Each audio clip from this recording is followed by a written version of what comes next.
A lot of people say when you go to libraries, that's where people go to die, but they never die once they are in that library, right? The words are there. Yeah. And anytime you want to resurrect them, you can just pick up their book. So just the idea of finding Newark all over the world has been really cool. And I hope that's what my work continues to do, kind of bringing that thread back. There's a lot of hurt in the world, right? There's a lot of hurt in the world. You have to pay witness to that. And you have to also say, well, how do we get past that now? So when some of those poems hit really hard, those other poems really bring it home to say that you matter. Right? All right, welcome everybody to episode 3 of Poetside Chats. We got here Dimitri Reyes. All right.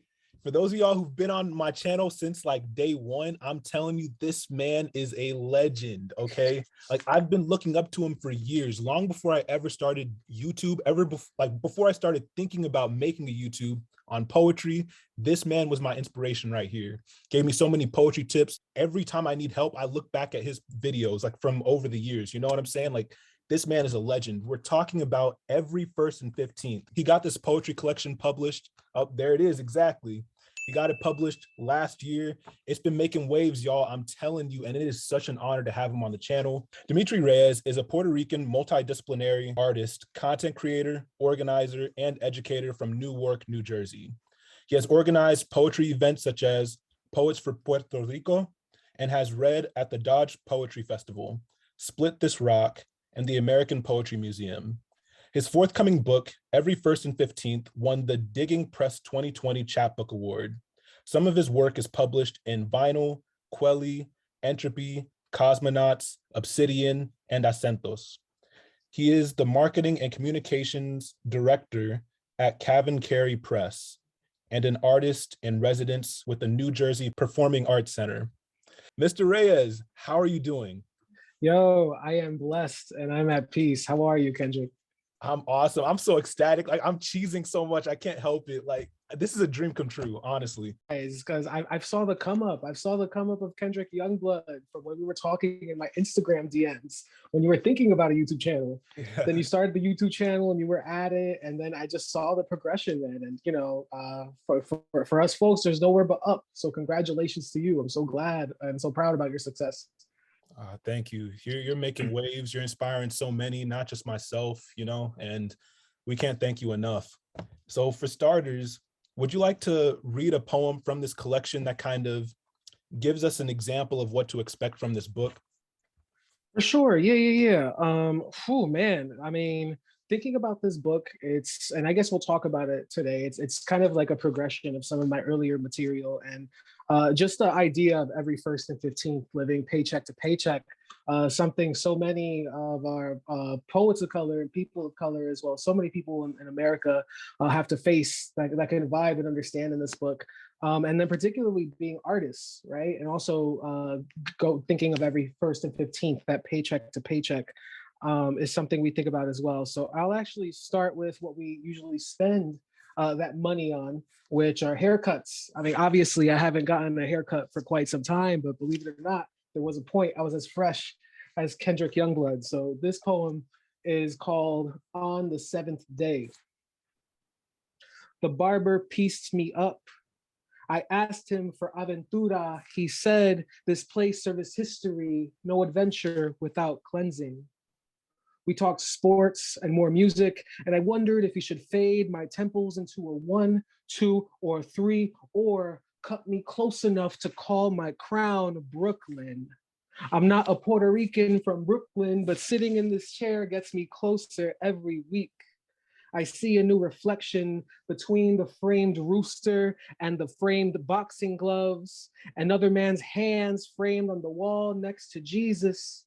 His hands, the same pinned icon to gather the beads around my neck, nailed to this chair. My hair is just a simple sacrifice. To grant another man's hands permission to feel is a straight razor to the temple, resisting a resistance for the sake of beauty. The madness crafted in the beatitude of a shape up to trim of trimmed brow. For $12 a week, I can watch my hair revive itself, fresh to death. I will covet next Friday to watch heavy clippers in a hand and feel them quake on my crown. to almost feel the earth tremble. Oh my God. See, the beauty of your poetry, not just in this poem, but in the others, is that it creates like this vivid picture that almost feels like a memory in your readers' heads. And I'm saying this based on experience. I remember reading that and like I was seeing it as if it was a memory of my own. It's crazy. And not only Mm. that, like thoughts about times I've been to the barber came to mind, certain experiences I had there and things like that. You know what I'm saying? It's just very relatable, you know? Yeah, yeah. I mean, a cornerstone of that book was, and still is a testament even to this day, even right now that I'm right outside the city of Newark. I think about those poems always being penned and spoken in those spots where they were actually, transcribed or born. Actually, I have a couple of video projects on my YouTube channel where from every first of 15th, I went to those same spots where those poems are born and I recited them there. And there's something about history and memory. And once it's down and something solid, right? Like it's there and it continues existing. A lot of people say when you go to libraries, that's where people go to die, but they never die once they are in that library, right? The words are there. And Yeah. anytime you want to resurrect them, you can just pick up their book. And things like that keep me up at night. Wow. Yeah. So I guess you could say you've really immortalized yourself with this collection then. Yeah, I mean, you could say that for the 200 or something people that actually read it. I guess I'll be immortalized in their eyes. And there's always room for more books.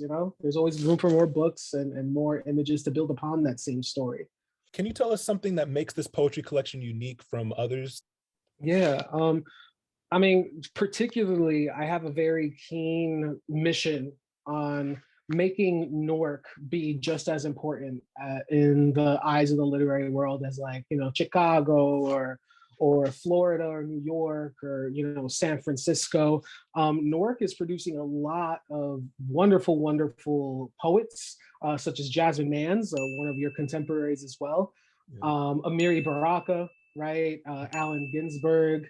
We have folks like Whitney Houston and Michael B. Jordan, and there's a lot of arts that comes out of the city, and I want to make sure that we could bring the literary arts in there too, and we don't have to stop at Amiri Baraka, and that there are other voices that are shining just as bright. So, as a testament to that, this book and every subsequent book I'm either working on or I'm thinking of, they all have a specific kind of glean into the Newark, New Jersey experience. Honestly. And I think one of the really cool things about it is that not only does it shed light on the Newark, New Jersey experience, but it almost teleports the reader to those scenes, to those places, to those times where I can literally smell the food. You know what I'm saying? Like I can Word. literally, I can see what you're seeing. I know I keep saying that, but I'm so serious. It's Yeah. phenomenal. Wow. That's the dope thing about poetry too, is that I could be talking about like a certain scene in Newark, but I'm pretty sure there's a certain scene out in Houston or San Antonio, right, that you could be sitting on that same corner, and you could feel that same restaurant, you could feel those same people walking through. So the other beautiful thing about poetry is you could be talking about your own experience, but once you put that poem out into the world, you're tacking on a bunch of other people that share that similar experience, and the images, everyone looks at that poem differently. So the way I look at that poem is a different way you look at that poem, but we both get something, right? We both get that image, and that's magical. It's absolutely magical. I want to talk about my favorite poem real quick. My favorite poem was Wildflower. And like that one had me Okay. emotional. I kid you not. I didn't expect to like start tearing up, but like it caught me off guard. There was the Wow. way in which you highlighted someone's experience, an individual who will often get overlooked by society just due to, like their mental health struggles, just, their living situation or their lack thereof, things like Mm. that.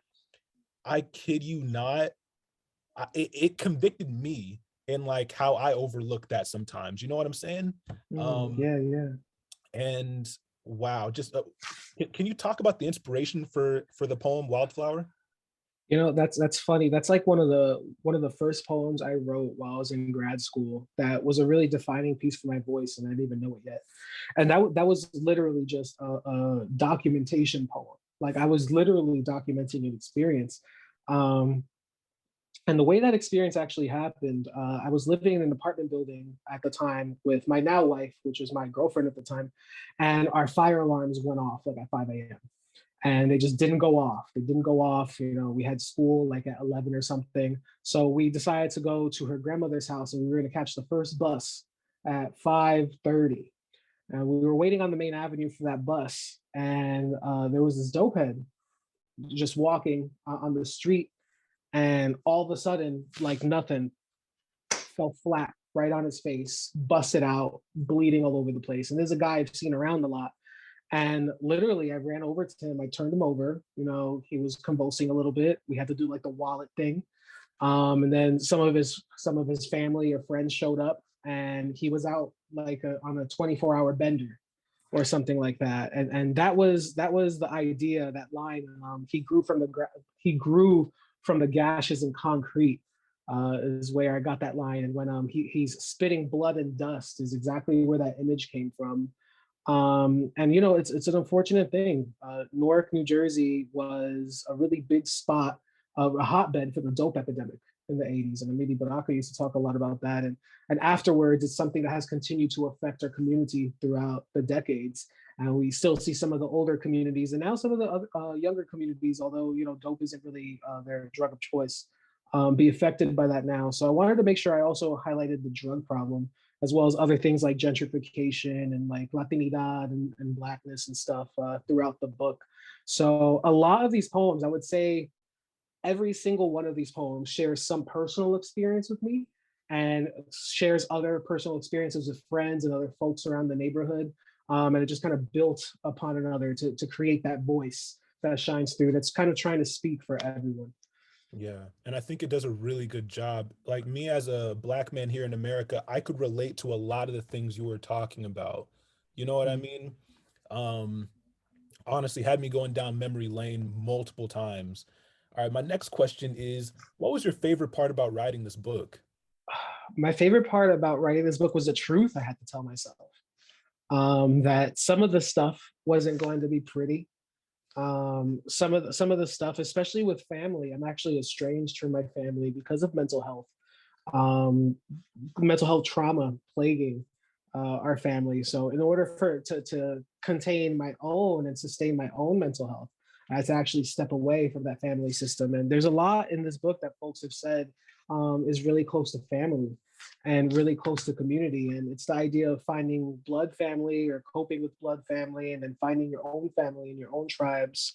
As some of my other collections that I'm currently working on, it's the digging back into memory and coming to the realization of those people that you were before and those people that you dealt with before, and how you kind of circumvent those poems while honoring them still, but doing it in a way where you are taking a step back and you're being objective rather than leading with emotion. Because poets and poetry, it's completely emotional, but there's a sensitivity and a social responsibility you have to write, right? There was a poet. I'm trying to remember the poet's name.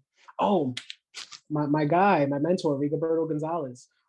He said that poetry is not a martial art; it is art. So you don't want to write poetry to hurt people, right? You want to write poetry to heal yourself, to heal your community, and to grow, and to kind of show different lenses of what the world is actually like, right? So that was really the main purpose there, kind of realizing in myself, separating my own feelings from the feelings of healing, and trying to heal people, and kind of further community rather than doing something that would kind of slight it or hurt it. Wow. And I'd say you did a great job, honestly. All right, so before we continue, I forgot to shout out this one person who did one of the best reviews of a poetry collection I've ever seen, Jessica Fields. All right, for those of you who've been on my channel for a while, you've watched my poetry contests and things like that. She's been a finalist in both of my contests thus far.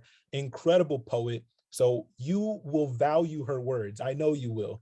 She has the review on her channel. It's like a very visual, cinematic kind of review that I just found to be really incredible. If y'all want to see exactly what we're talking about when we say this collection is different, it's special, check it out on her channel. I'll be linking that below, and I'll be linking all of Dimitri's stuff below as well, obviously. So yeah, just wanted to shout her out real quick. What did you think of that review, by the way? Just let people know. That was literally the best thing that has ever happened while I've been poeting. You know, like I've gotten some pretty cool things. I've gotten like a couple of prizes. Like I was like on Poem a Day last week, but nothing tops that video because it was legit explaining how someone from Newark, just this brown boy writing these stories, could be transported into a totally different state, and someone could consume this poetry, and this poetry then becomes them, and they could start linking it to a bunch of things. And that's the most important thing when we're setting out to write, is the linkages to kind of explain the fact that we're all the same and we're kind of all in this together, you know. And that right there, I wish, and I'm putting the positive vibes out there, that she gets so much more love for that video and the other stuff that she's doing, because as with you, she's another content creator. You guys are amazing. Love you, Jessica. You guys are amazing. Next up, we got, what is the most difficult part? So we spoke about the your favorite part. Is the most difficult part also your favorite part, or was there another thing that was so difficult about writing the book? I guess another difficult part, and this is more boring, geeky stuff, was the order. Like what kind of story I was going to want to tell, right? Because dropping someone right in the location or the world of Newark, New Jersey, that could help in some ways, but I kind of wanted to ease folks into the story, especially because this book was going to be the first book that was going to be my introduction to actually publishing full art piece projects like this. So I just wanted to make sure that I could kind of start with poems that would kind of ease them into what the environment was, what it was like. So that's why I started with Breakfast Steam, which talks a bit about like being house poor and kind of like the matriarch and son dynamic, and then seeing where that goes. So I guess trying to pretend that this book was kind of like an unspooling of yarn and letting it unravel itself. Oh, okay. So Jerry Gantt, you shout him out at the start of the collection, and you even dedicate a poem to him called Detox the Ghetto. Honestly, that was amazing. Like, by the way, I didn't even know who Jerry Gantt was before reading your collection. I ended up looking up his visual art. This man was a New Jersey legend, apparently, and I'm so glad that like you gave attention to his story, because now myself and my viewers are gonna be able to get to know who this man was. Like, just incredible. And you met him, correct? Yeah. I met him in his last year of existence here. I saw him at a couple of readings. It was when I first started kind of getting into the poetry scene, and he was just dynamic, a force, and just a beautiful person and cool. He was like 20 gallons of cool in a 5-pound bucket. That guy, like he just oozed awesomeness.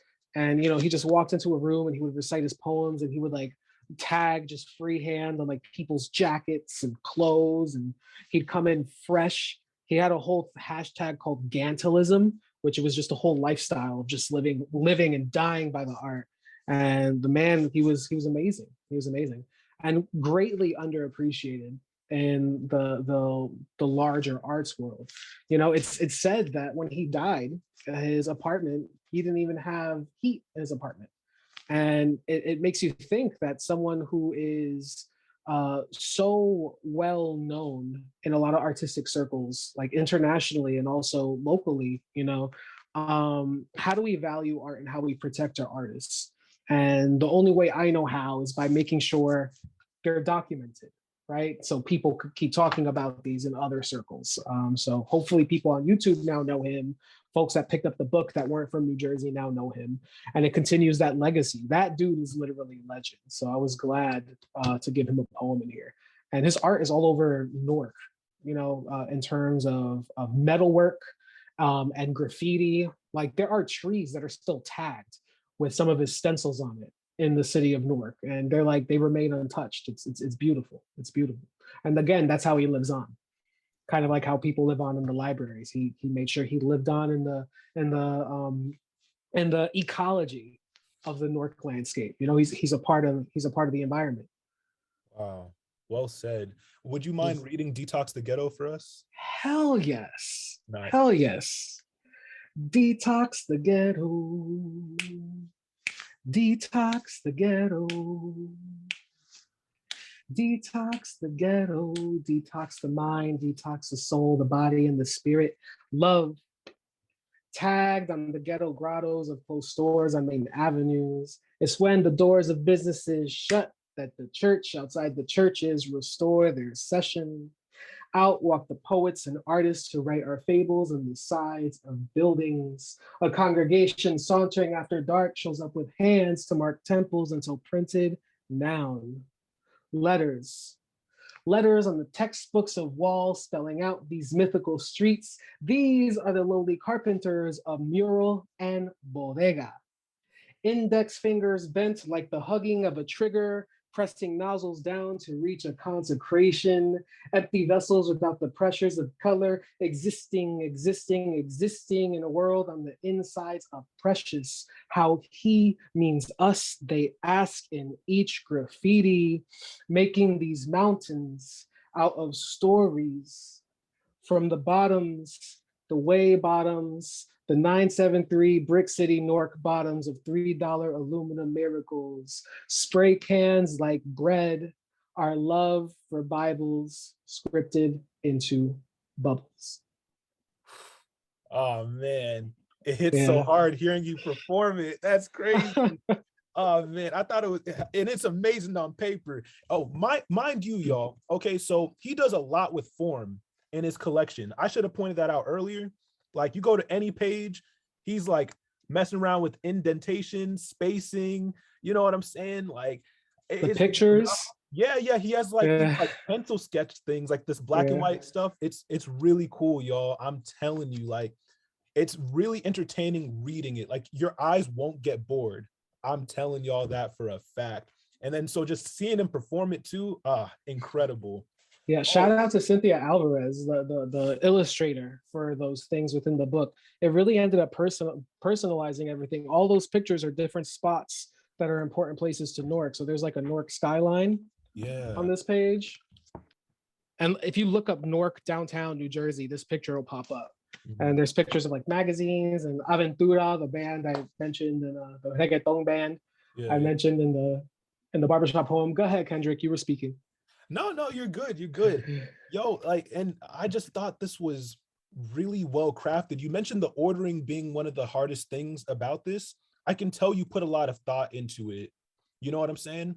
I remember Yeah. thinking that to myself, like, how can I get better at sequencing so that I can be prepared for that when I make my own collection? You know what I'm saying? Son, you know what really helps? What? Putting all your work on a wall. Hmm. I don't know if you ever seen that before. Maybe I'll send you the picture on my Instagram afterwards from a really, really long time ago.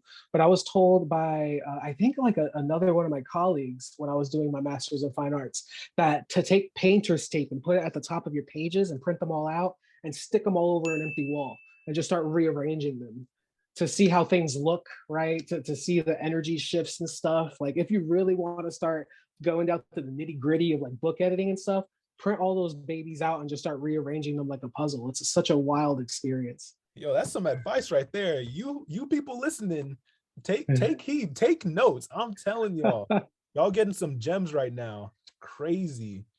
Yo, and I love the Spanish you incorporate. I think that's just phenomenal. You even provide like a sort of what do you call it? A note section, including some Latinx words and Spanish lingo that might be helpful for people. You know what I'm saying? To provide some context to what they're reading. Yeah, definitely. Yeah, I was talking with my editor about adding all the Spanish. The list used to be a lot longer. That glossary was like 3 or 4 pages long.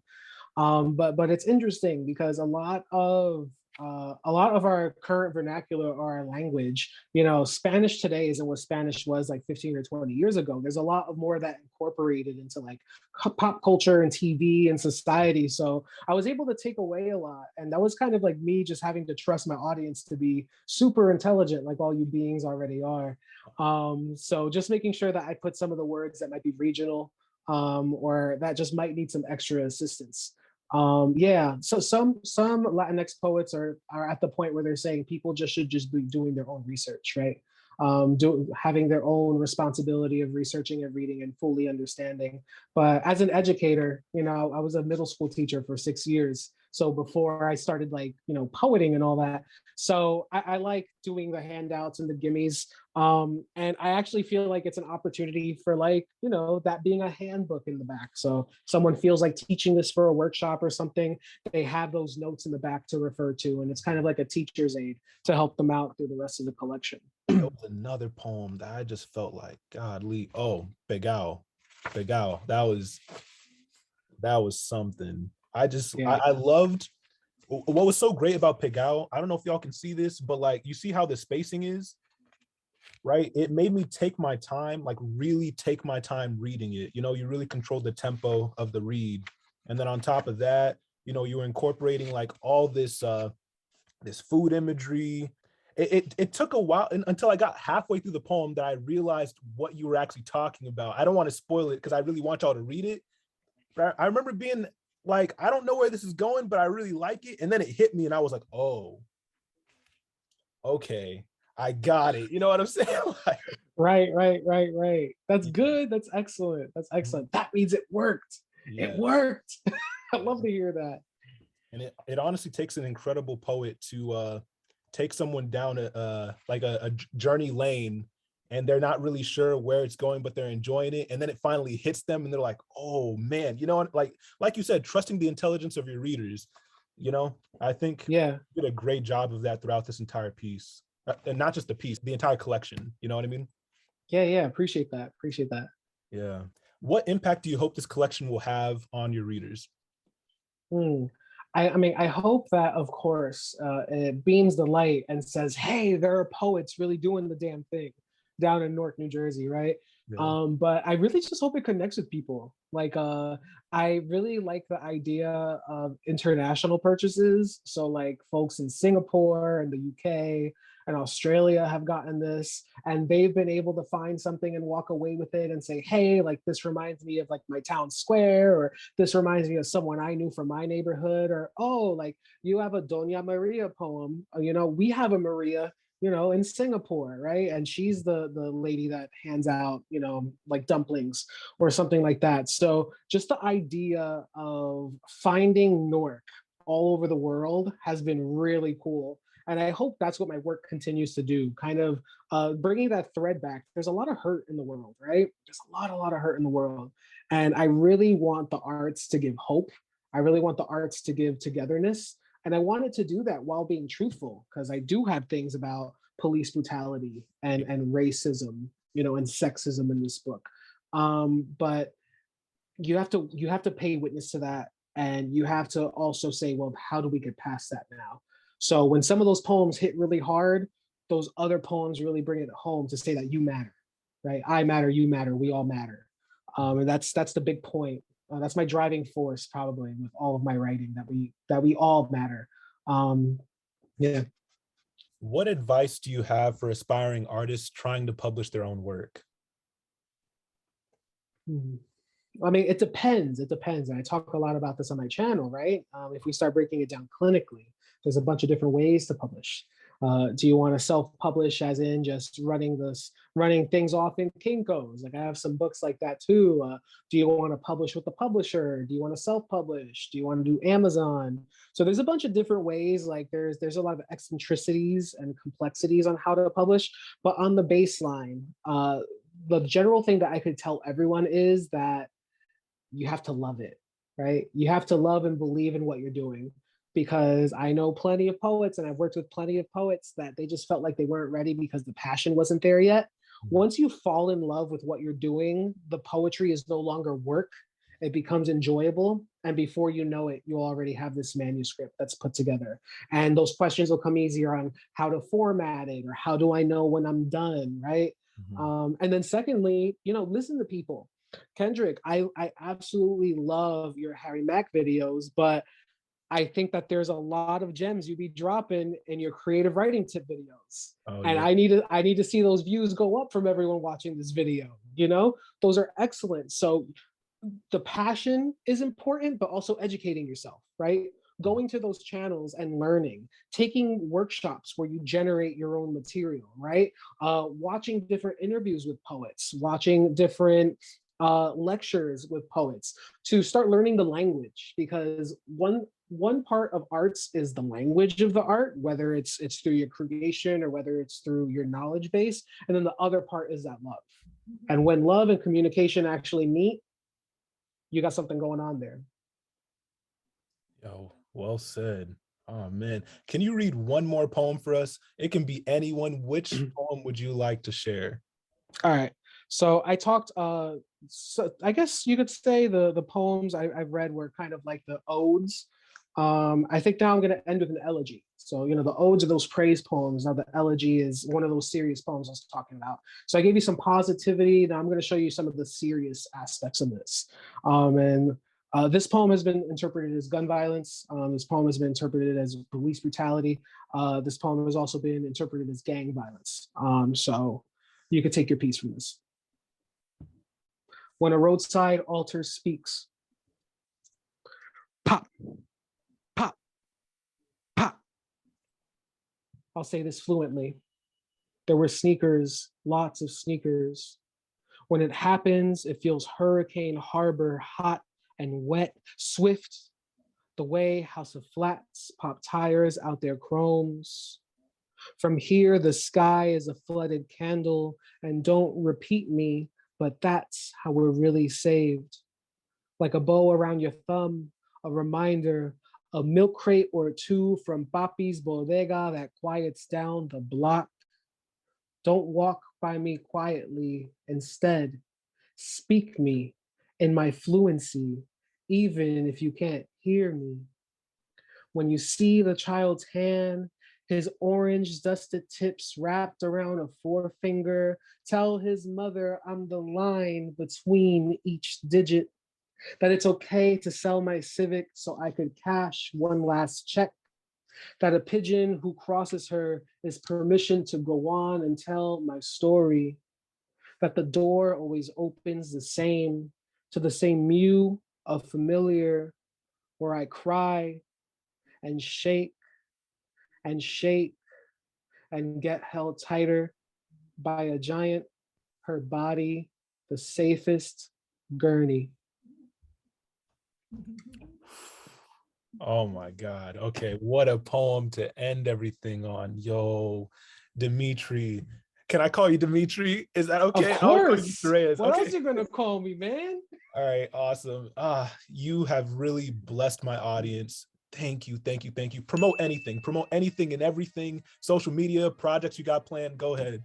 Yo, let me tell you all my most valuable poets on here. The biggest thing I could promote is signing up for either my YouTube memberships or my Patreon membership. Every week I give you a poetry prompt where you can comment on and you can write your poetry prompt. That's the perfect way to start getting writing towards your collection. And these poetry prompts aren't things like, you know, tell me what your favorite color is, or use the words sweet and book and bottle in a poem. Like, I legit give you a poem. I tell you what to pull from the poem. So while you're also writing, you're also learning because you're reading from other folks, which is super important. I also teach workshops. So you could check out my workshops on Dimitri Reyes Poet.com/shop. There I have some ebooks and audiobooks, as well as a link to this book here for every 1st to 15th, and the workshops. The workshops are super awesome. That's like one of the only ways you're legit able to work with me in a classroom setting. And they're generative workshops also. So I'll lecture, and then afterwards we'll do a writing prompt. We go around and share, and I kind of help you with your writing. I tell you what to do next. Another thing I'm offering this year is editing workshops. So if you think you're ready to bring in some of your poems for critique in a safe space where I'm not going to kick you, I'm actually going to raise you up and encourage you with your poems. That's something else that's on my shop also. If you want to follow me on Facebook, you can just find me at Dimitri Reyes. If you want to follow me on Instagram, I'm at Dimitri__Reyes. There's another Dimitri Reyes doppelganger somewhere. I don't know who he is. If you find him, tell him to come and see me and I'll give him a free workshop. That's all I have. Thank you. All right. Thank you so much for watching, everybody. And thank you for joining us, Mr. Reyes. Dimitri. Thank you. All right.